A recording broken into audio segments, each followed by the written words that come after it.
تعالي بقى نعمل مع بعض احلى شوربه سي فود ومش هتكلفك غير 15 جنيه بس.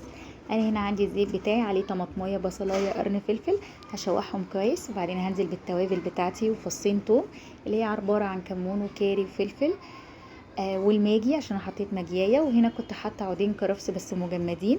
وال15 جنيه بقى انا حطيتهم في الشبكه بتاعه الجندوبلي دي. طبعا بنغسله كويس وبننقعه في ميه عشان يطلع الرمل بتاعه، واعصر ليمونه كمان على الشوربه عشان يعني هو ما كانش فيه ريحه الزفاره حرفيا. وهحط كوبايتين ميه، انا حطيت كوبايه رجعت حطيت كوبايه تانية. وهنا بقى القشطه اللي على وش اللبن، تعالي بقى ناخد منها معلقتين ونحطهم على الشوربه بتاعتنا وهنطفي عليها. وبصوا بقى بعد التقديم كان شكلها روعه وحكايه وريحتها كانت وهم بجد. يعني احلى المطاعم مش هتقدم لك الشوربه بالطعم الحكايه ده.